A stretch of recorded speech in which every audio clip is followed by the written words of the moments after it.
nação santista, como vocês estão? O Santos estressou vocês hoje? Hoje não. Meu nome é Gabriel Zupo do canal Sincero Santos. Não se esqueçam de se inscrever no canal, curtir e compartilhar o vídeo e ativar o sininho.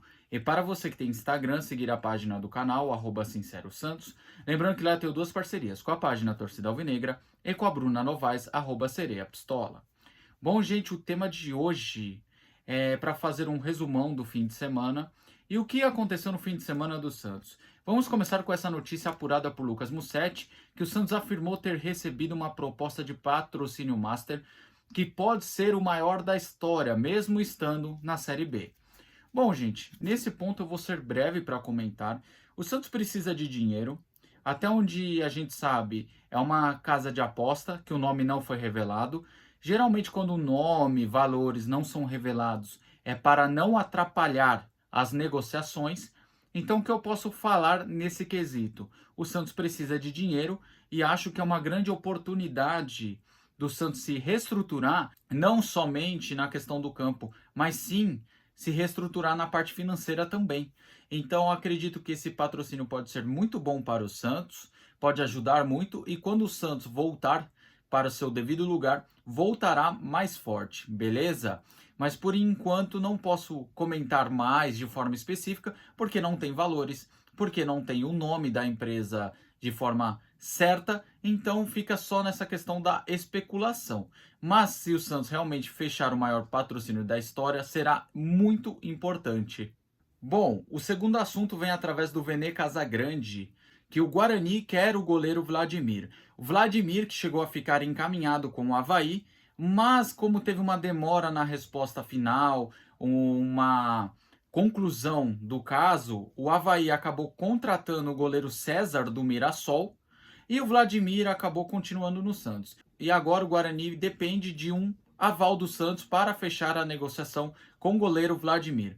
Bom, Vladimir, que não deveria nem ter voltado, porque ele foi dispensado na metade de 2022, antes do término do seu contrato, e depois o Arzul, junto com Odair Hellmann e também Andrés Rueda, teve a brilhante ideia de trazer ele de volta. Inclusive, quando ele volta ao Santos, ele acha que vão oferecer um cargo para diretor, algo do tipo, mas não, ofereceram para ele ser o segundo goleiro. Então, assim, o Vladimir não ajudou em nada, em poucos jogos tomou mais de 10 gols, inclusive naquela goleada para o Inter, ele falhou em 4 gols, e ainda estou sendo generoso. É um goleiro que sempre foi limitado, um goleiro que nunca teve regularidade, e também chegou a idade para o Vladimir. Porque o Vladimir foi reserva do Aranha, reserva do Rafael, reserva do Everson, reserva do João Paulo, reserva do John. Então, assim, ele foi reserva de todos os goleiros. Inclusive foi reserva do Vanderlei, que foi a única época que ali eu achava que o Vladimir ali como reserva até ia, sabe? Até era aceitável. Mas depois disso, cara, nunca teve regularidade. E quando teve as suas oportunidades para ser o titular, nunca se firmou, ok? É um goleiro extremamente limitado, um goleiro que chama-gol. Então, não tinha o porquê ter trazido ele. O Rueda trouxe ele com contrato até o fim de 2024 e ainda renovou mais um ano até 2025. Então, o Santos ficou com essa herança de Andrés Rueda, né? Tudo que é herança de Andrés Rueda é ruim. Então, o Vladimir logo é ruim, um goleiro fraquíssimo, que para mim, logo depois daquele jogo contra o Inter, ele vai acabar entrando naquela lista que eu fiz dos 5 piores goleiros. Eu não tinha citado ele, mas depois de 2023, para mim, ele está nessa lista, ok? Agora, passando para o outro assunto, falando ainda de goleiro, Santos desiste de Tadeu depois do Goiás não querer ceder o goleiro e agora mira Marcelo Groi e também tem Danilo Fernandes oferecido. Bom, a questão é, né? Eu acho que o Goiás fez besteira, apesar de estar valorizando um ativo, de não liberar o Tadeu pelo que o Santos oferecia. Porque o Santos conseguiu se acertar com a Ferroviária, que é dona dos 50% dos direitos do Tadeu, queria 40% do Goiás e ofereceu 4 milhões, ainda ofereceu jogadores por empréstimos, como Dodô, Lucas Lima e também o Mendonça, e mesmo assim o Goiás não quis ceder o goleiro. Inclusive, teve até um avanço nas conversas entre Santos e Tadeu, porque eles chegaram a se acertar, Mas é aquela coisa que eu falei, toda negociação depende de três partes. O clube que quer o jogador e o clube que tem o jogador. E se os três não chegam em um consenso, a negociação não sai. Então por isso que o Tadeu não vem. Na questão do Marcelo Groi, é vista como difícil, mas o Santos pretende contratar um goleiro para fazer sombra para o João Paulo, ou um goleiro que tenha potencial de tirar a titularidade do João Paulo. E eu acredito que o Marcelo Groi é esse goleiro. O Marcelo Groi, para mim, é bem mais goleiro que o João Paulo, ok? Porque é um goleiro para jogo grande, um goleiro que cresce em jogo decisivo, e eu acho que falta isso no João Paulo, nos jogos decisivos, crescer. Se alguém vier falar, ah, Gabriel, mas ele já salvou o Santos várias vezes, concordo, em 2021 e 2022. Já em 2023, os jogos decisivos, infelizmente o João Paulo foi mal. Ele teve uma queda de rendimento, ok? Isso se deve a não ter um reserva à altura, que eu já falei aqui diversas vezes, e sempre tem gente falando, pra que goleiro? Pra que goleiro? Porque a gente precisa de um reserva à altura.